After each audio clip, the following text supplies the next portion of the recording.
Les films du vendredi, 28e.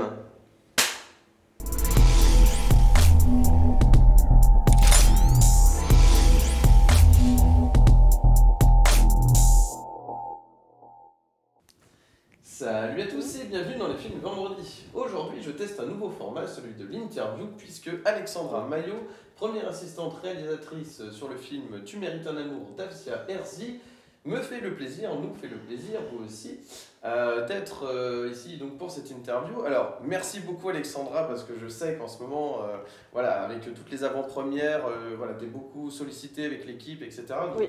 merci de nous faire le plaisir d'être ici. Merci à toi de me faire le plaisir de m'accorder cette interview et merci à vous. Voilà. Alors, comment est née, toi, ta rencontre avec Afsia Herzi, en fait? Alors, en fait, on s'est rencontrés sur le tournage de Mektoub My Love d'Abdelatif Kechiche, sur la trilogie, parce que je faisais partie de l'équipe mise en scène. Et donc, on s'est rencontrés comme ça, donc ça commençait à dater. Et donc, comment est née notre collaboration? En fait, tout simplement, pour l'anecdote, on s'écrivait des messages par rapport à Mektoub My Love. Et à ce moment-là, elle me répond à un moment donné, oui, est-ce que tu es disponible pour qu'on aille se boire un café? J'ai envie de te parler d'un truc et tout, j'ai un projet. Donc on s'est vus. Et là, elle m'a parlé de ce projet, donc de tourner, de faire un film, donc Tu mérites un amour, sans production. Sans argent, sans rien. C'est-à-dire que le film, est-ce que je peux expliquer comment s'est produit le film en fait? Il me semble que ça s'est fait un petit peu à l'envers cette histoire, oui, pas dans l'ordre des choses normales, naturelles. Voilà, conventionnelles on va dire. En fait, tout simplement, elle avait son scénario et elle avait envie, ça faisait un moment qu'elle avait envie de faire un film comme ça, de façon très libre, sans production, sans rien. Et donc, elle m'a sollicitée. Et j'étais partante à fond pour ce projet-là, déjà pour le scénario qui me plaisait beaucoup et pour travailler avec elle, parce que je l'admire beaucoup en tant qu'actrice et en tant que personne, on s'entend très bien. Donc voilà, je savais que ça se passerait bien. Et pour le projet un peu foufou aussi, parce que j'aime bien, j'ai un côté un peu aventureux, donc j'aime bien faire des choses comme ça. Le challenge. Voilà, exactement, le challenge. Et relever des défis. C'est ça, relever des défis. Et c'est ce qui s'est passé, c'est ce qu'on a fait. Et je ne regrette pas du tout, puisqu'on en est là aujourd'hui. Voilà. Et donc, pour ta question, oui, en fait, ça s'est fait de façon à l'envers. C'est-à-dire qu'on a tourné. Après, on a fait tout ce qui est post-production. Et c'est à ce moment-là que les choses sérieuses sont arrivées. C'est-à-dire que, on a trouvé des coproductions, des diffuseurs, Après que le film ait commencé sa production. Oui, sa réalisation, oui. Ça, on a réalisé sans... Oui, j'emploie le terme production. Oui, pardon. Mais réalisation. Oui, là, voilà, exact. Et du coup, je sais plus où j'en étais. Non, je disais distributeur. Oui. Voilà, le distributeur, oui, j'ai dit diffuseur. Distributeur, pardon. Distributeur, voilà. Donc Réseau Film pour la France et pour l'étranger, White Bunch. Et en fait, ce qui s'est passé, c'est qu'en plein montage, Afsia s'est dit, parce qu'on n'était pas loin des sélections du Festival de Cannes, et elle s'est dit, allez, on a rien à perdre, allons-y, on propose le film. Donc on l'a proposé, et on a été sélectionnés pour la semaine de la critique. Super. Voilà, et du coup, on s'est retrouvés propulsés au Festival de Cannes pour ce film-là, pour Tu mérites un amour. Et parallèlement pour Mektoub My Love Intermezzo aussi, puisqu'on a travaillé toutes les deux dessus, qui lui était en compétition officielle. Et donc on a vécu une superbe aventure là-bas. Le film a été très bien reçu, c'était très, très émouvant. Et c'est ce qui nous a donné une visibilité en fait. C'est de là que le film a commencé à exister. Et Et par la suite, là, récemment, donc, on a eu l'occasion de participer en compétition officielle au Festival du film francophone d'Angoulême. Et on a remporté le Valois de la mise en scène. Bravo. Merci. Bravo. Et également, il y a un de nos comédiens qui a un des rôles principaux dans le film qui s'appelle Janis Bouziani, qui a eu une mention spéciale du jury pour son interprétation d'Ali. Voilà. Le meilleur ami de Afsia, c'est ça. De Lila. De Lila, pardon. Par Afsia Herzi dans le film. Très bien. Alors, est-ce que tu peux nous pitcher quand même pour ceux qui nous bien regardent, sûr. nous pitcher le film en quelques mots? Tout à fait. Alors, en très court, en 2 phrases, c'est l'histoire d'un deuil amoureux et comment on essaye de s'en sortir. Voilà, parce que le film commence, si je me souviens, au début du film. Comment on essaye de s'en sortir et surtout les étapes. Voilà. Les étapes du deuil. Les étapes du deuil, ouais. Quand quelqu'un nous a trompés. Parce que finalement, oui, parce que ça part de là, ouais. Ça part d'une tromperie. C'est ça. C'est Jérémy Lahert, c'est ça qui jouait dans La vie d'Adèle, donc il joue le petit ami infidèle de Lila, donc Afsia Herzi dans le film. Et tout part de là, en fait. Tout commence là, c'est ça. Tout commence là, et donc à travers le film, on suit Lila qui cherche l'amour. Ouais, elle cherche surtout, au départ, elle cherche surtout à s'en remettre. Oui, déjà. Alors, à travers des rencontres, mais au final, c'est chercher l'amour, quoi. Mais d'abord, c'est chercher à s'en remettre. Et puis donc, voilà, on la suit là-dedans, et c'est super parce que je pense que c'est des choses que la plupart des gens ont vécues. Donc, on peut se reconnaître là-dedans, et ce qu'il y a de bien, c'est que ce scénario a abordé cette question de façon à la fois émotionnelle mais aussi très humoristique. Oui, donc, il y a beaucoup d'humour dans le film, ça on s'y attend pas. Je sais que la plupart des spectateurs ne s'y attendent pas, c'est ce qu'on nous dit souvent quand ils sortent de la salle et du coup ils en sont ravis. Donc voilà, c'est un peu ça. On peut dire que Janis Bouziani participe beaucoup. Il est pour beaucoup. Il est pour beaucoup. Alors toi, quel est ton rôle en tant que première assistante réelle? Donc dans ce film-là particulièrement? Oui. Ok. Parce que du coup, oui, c'est différent. Selon les tournages, selon les tournages et tout. Voilà, selon les collaborations, c'est différent. Et là, particulièrement parce qu'on était une toute petite équipe, donc un chef opérateur, cadreur, parfois des renforts, et puis des renforts au cadre, et puis un ingé son. Et moi, à la mise en scène, donc il n'y avait que moi. J'étais toute seule, mais les derniers jours, oui, parce qu'en fait, on l'a tourné en 15 jours, bout à bout. Pardon, 15 jours 15 jours, mais 3 fois 5 jours. Okay. Ça s'est étalé en fonction de la disponibilité de chacun, justement, je vais expliquer pourquoi. Du coup, oui, j'avais les derniers jours, j'ai attrapé un stagiaire que j'ai formé sur le tas pour m'aider parce que c'était utile, c'était très utile. Oui, alors vous mettiez à la disposition des comédiens, enfin du planning, de l'emploi du temps de toute l'équipe voilà. en fait. En fait, comme c'est un film sans argent, sans production, à la base. Oui. Enfin, oui. Oui, enfin, disons que oui, pour sa réalisation en tout cas. Oui, ce que je veux dire, c'est en financement. On va plutôt tourner ça comme ça, sans financement. Parce que du coup, Afsia a quand même autofinancé le projet. Oui, voilà. Donc, je disais quoi? Oui, donc c'est un projet, c'est ça aussi qui est super, c'est que c'est un projet pour lequel tous ceux qui ont participé, donc autant les techniciens que les comédiens, on l'a fait pour l'amour de l'art, pour l'amour du cinéma. Parce qu'il n'y avait pas d'enjeu, en fait, à part la créativité, la création. Il n'y avait pas d'enjeu, tout simplement parce que, voilà, pas de production, a priori, pas d'ambition de le sortir au cinéma ou quoi. Donc, c'était vraiment... C'était de l'ordre du bonus s'il sortait au cinéma. Oui, c'était du bonus. Donc, ce qui fait que quand on tournait, on était bien, quoi. On riait, on s'amusait. Comme une bande de potes. C'est ça. Vous étiez libre. Ouais, on était complètement libre. Et ça, c'est une grande chance dans le cinéma. Ouais. Donc, voilà.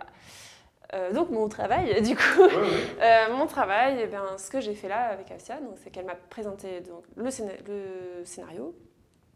La première étape, c'est de faire un dépouillement du scénario. Donc un dépouillement, c'est-à-dire que je décortique le scénario avec des tableaux. Je fais plein de tableaux. J'ai décortique séquence par séquence. Donc, par exemple, dans la séquence 1, il y aura tel personnage, dans tel décor, ce sera tourné à l'extérieur, à l'intérieur, de nuit, de jour. Il faudra tel accessoire, il faudra tant de figuration, etc. Et donc ça, c'est une première étape. De check-up un peu c'est ça. Ce qu'il faut. Voilà. Une fois qu'on a fait ça... Pour le bien du tournage. Ouais. Une fois qu'on a fait ça, on se met à chercher donc, les comédiens. Afsia les avait tous en tête. Et une fois qu'on a les comédiens, on cherche les décors également. Et une fois qu'on a les décors, qu'est-ce qu'on fait? On fait ce qu'on appelle un plan de travail. Donc un plan de travail, c'est une sorte d'emploi du temps où on cale le tournage des séquences avec la disponibilité des décors, des comédiens. Parce que là, pour le coup, comme c'était un projet libre, on était dépendant de la disponibilité des décors qu'on nous a prêtés. On a sonné chez les gens, chez les commerçants. C'est bien ça, de pouvoir justement demander comme ça, de tourner chez les gens. C'est pas courant. En général, on se débrouille autrement, mais c'est vrai que là, vous aviez cette liberté de pouvoir demander à des gens justement pour tourner chez eux. C'est ça. Directement chez l'habitant. C'est un peu ça. Ouais. Et donc, oui, voilà. Donc, on est parti comme ça. Et ça, je l'ai déjà dit, je crois, mais oui, on a fait... on a compris. Voilà. On a très bien compris. Donc voilà mon métier. Et donc, je faisais un peu la script aussi sur le tournage, parce que du coup, comme on n'avait pas... Ça se recoupe avec ça le se recoupe. script, en fait, ouais. Oui, malheureusement, c'est un métier qui se pratique de moins en moins, j'ai l'impression. Et donc ça revient souvent, c'est une mission qui revient souvent à la mise en scène. Voilà. Oui, ça a été absorbé. En fait, finalement, le métier de script, on peut dire, a été un petit peu absorbé par le métier d'assistant réel. Enfin, il a récupéré un peu du travail de la script. Alors, je pense que beaucoup de personnes, ça dépend si vous avez vu le film ou pas, mais c'est vrai qu'en tout cas, que ce soit la presse ou les gens qui ont vu le film, on voit le lien vraiment avec le cinéma de Kechiche. Ah oui. On voit vraiment, on sent que, déjà, il y a Jérémy Attard qui a travaillé déjà à la direction photo, oui, c'est ça. sur les films de Kechiche. Alors non, en fait, Jérémy Attard fait la direction photo de Tu mérites un amour, mais il n'était pas à la direction photo des Mektoub. Il était cadreur, c'est ça? Il était à l'image. Cadreur, voilà. Alors, disons qu'une équipe technique cinéma qui se recoupe, mais aussi sur les thèmes repris, parce que c'est vrai que ça parle des amours de jeunesse. On a même une séquence en boîte de nuit qui rappelle un peu ce qu'on peut trouver dans Mektoub My Love. Et alors voilà, cette question. Et le terme Mektoub, alors ça j'ai halluciné, mais il y a le terme Mektoub qui est repris par Afsia, le personnage de Lila, dans une scène du film. Ouais. Est-ce qu'on peut dire qu'il y a un Kechiche Cinematic Universe qui est en train de se dessiner est-ce qu'on peut dire ça, ou est-ce que c'est un peu trop fort? Je préférais dire qu'il y a un cinéma herzien. Herzien, ouais. D'accord. Voilà. Par rapport à ces Herzi, d'accord. Voilà. Oui, parce que c'est vrai que souvent, ça revient. On nous dit souvent qu'on voit l'influence Kechiche. Oui, voilà. Et c'est quelque chose dont elle est très fière, parce qu'elle admire beaucoup son travail et elle le trouve très inspirant. On voit quand même qu'elle a son propre langage. Bien sûr. Voilà. Bien sûr. C'était pas une volonté de copier ce qu'il fait, c'était vraiment apporter sa propre écriture, sa propre patte, et je pense qu'elle l'a bien réussi. Oui, tout à fait. On sent qu'elle a vraiment une vision de l'amour qui est très personnelle. On sent aussi toute l'évolution du personnage, évidemment, sans révéler ce qu'il y a dans le film. Et voilà, toute l'évolution du personnage qui grandit au fur et à mesure des rencontres, ça on peut le dire quand même, c'est un petit peu ça ce qui se passe dans le film. Et comme tu disais, donc, par rapport encore à l'influence Kechiche, oui, effectivement, il y a une scène où elle dit le mot Mektoub. Oui. Alors, rappelons ce que ça signifie. Mektoub, ça veut dire ce qui était écrit, le destin. Et en fait, c'est pas forcément un clin d'œil à Abdelatif Kechiche, mais ça l'est quand même un peu, mais c'est surtout dans le contexte du film. Ouais. Alors, il y a une référence à Frida Kahlo aussi dans le film. Oui, tout à fait. Est-ce que c'est, déjà le titre. Oui, voilà, mais alors justement, Est-ce que c'est parti de là, l'envie d'Afsia de faire ce film? Est-ce que c'est aussi son amour pour Frida Kahlo? C'est pas parti de là, mais elle désirait l'inclure dedans, oui, parce qu'elle apprécie beaucoup cet artiste et c'est une femme qui a vécu des amours douloureux aussi, donc oui, c'est Donc il y a le inspirant. lien Ouais. avec le thème Voilà. du film et c'est C'est en ça. résonance. Ouais. Et je crois que tu m'avais posé une question, oui, par rapport au fait que ce soit un film générationnel. Alors ça arrive, oui, justement, Ah, je vais c'est te parce que demander tu me l'as demandé en Ah, même temps. Ouais, oui, ouais. oui, en quoi ce film, justement, elle représente bien notre génération? Alors, tu faisais le rapport aussi avec Abdel Latif par rapport aux boîtes de nuit et tout. La différence, c'est qu'elle représente notre génération. Parce que, par exemple, Mektoub, c'est plutôt voilà, les années 90 et tout. Mais nous la génération des fin 80, Les 90, trentenaires, et voilà, la vingtaine, la trentaine, oui, c'est ça qu'elle représente. Et je trouve que c'est assez bien fait dans la mesure où nos codes de l'amour, de la recherche de l'amour sont totalement différents. Non, disons plutôt qu'ils sont abordés différemment, ne serait-ce que par le développement des sites de rencontres, des applications de rencontres, etc. Qui est questionné dans le film. Qui est questionné dans le film, oui, tout à fait. Et du fait qu'on ait le choix, du coup, c'est ça aussi, qu'on ait beaucoup de choix et qu'on ait du mal, à cause de ça, peut-être, à garder. Une sorte de fast-food amoureux. C'est ça, à garder quelqu'un, voilà, c'est ça. Et on sent que le film est important pour Afsia, hein, pas seulement parce que c'est son premier long métrage en tant que réalisatrice, mais aussi par les thèmes abordés. Est-ce que, enfin, là pour le coup c'est une question un petit peu... moi ça me pose la question de me dire, mais à la fin du film j'avais l'impression de connaître Afsia. Ouais. Est-ce que Afsia dans la vie est assez proche de son personnage finalement? Alors, si tu as eu cette impression-là, c'est que le travail a été bien fait. Ah, voilà, c'est que le travail d'acteur a été bien fait. Parce qu'on nous a souvent dit ça aussi par rapport à Janis Bouziani, où on nous a souvent dit alors il est comme ça dans la vie et tout, il est génial, genre tout le monde le veut pour meilleur ami et tout. Eh bien non, il n'est pas forcément comme ça dans la vraie vie. Hein. Mais dans le cas d'Afsia, il est plus proche de son personnage. Non plus, non. Ah d'accord. Ah oui, d'accord, oui. Alors oui,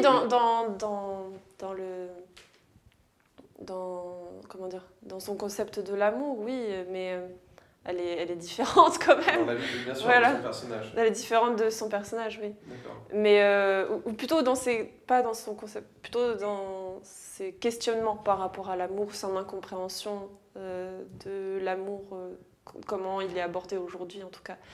C'est plutôt dans ce sens-là, voilà. Après, moi, je peux pas parler en son nom, mais voilà.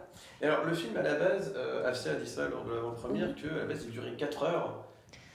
Alors, quels ont été les sacrifices, du coup, parce qu'il fait 1h39 ouais. Donc, quels ont été les sacrifices à faire? En fait, il devait pas durer 4 heures. C'est juste qu'on avait 4 heures de matière. Et donc, oui, en termes de sacrifice, eh bien, tout simplement, on a raccourci des scènes, des séquences. Et on en a supprimé d'autres, voilà. Tout simplement. Voilà. à contre-cœur, mais bon. Il faut faire des choix. Il faut faire des choix, voilà. Alors, les premières séances, du coup, parce que là, le film, ça fait 2 jours qu'il est sorti, là, c'est le deuxième jour. Oui, c'est ça. Vous regardez cette vidéo le vendredi, mais nous sommes jeudi. Voilà, donc ça fait 2 jours d'exploitation en salle déjà. Est-ce que le film se porte bien? Alors, pour être tout à fait honnête, c'est pas mal parti, oui. Parce que pour toutes les avant-premières qu'on a faites, il y a eu quasiment... Soit c'était complet, soit c'était quasi complet. Et voilà, et puis on a fait un démarrage plutôt bon pour notre film. Donc on croise les doigts pour la suite, on essaye de rester confiant et voilà. Allez voir le film. Mais je vous le redirai. Dernière question, oui, bien sûr. C'est quoi la suite pour toi du coup? Alors pour moi, là précisément, c'est avec Afsia Herzi toujours.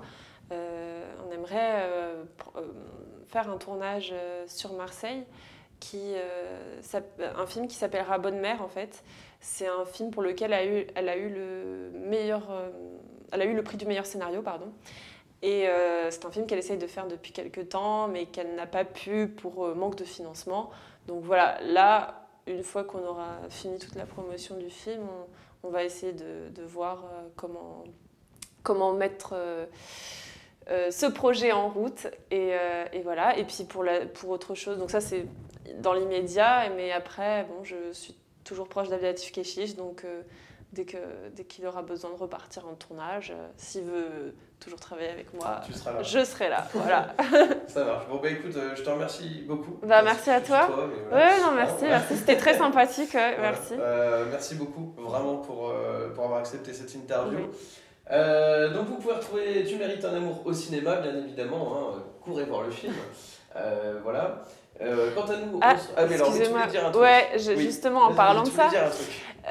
En parlant de ça, nous, techniciens, comédiens, on aime bien de temps en temps, comme ça, passer par surprise dans les salles de cinéma, on a fait ça du moins un petit peu hier et aujourd'hui, passer comme ça par surprise dans les salles de cinéma où est diffusé Tu mérites un amour, pour rencontrer le public, voilà. Donc peut-être qu'on sera là. On choisit un peu au hasard les cinémas. Alexandra, ou Afsia, ou toute l'équipe du film. Voilà, ouais. Les comédiens. Okay. À la fin de la projection, en général, à la fin, on fait un petit coucou pour recueillir un peu les impressions des gens et tout. Voilà, on aime ça, on aime être au contact du public parce que c'est en vrai c'est notre meilleure récompense, c'est ça, hein, c'est ce qu'on a pensé le public et voilà quoi. Et ben on te souhaite plein de bonnes choses. Merci beaucoup. Est-ce que tu veux ajouter quelque chose pour ceux qui nous regardent? Eh bien, j'espère que ce nouveau format vous plaira. Voilà. Puisque j'ai initié. C'est ça, c'était la première tentative d'interview. J'espère que je vous ai pas endormi. Voilà. Alors, quant à nous, donc, on se retrouve la semaine prochaine avec une autre chronique cinéma. Et d'ici là, bien évidemment, prenez les films pour ce qu'ils sont. Allez, ciao!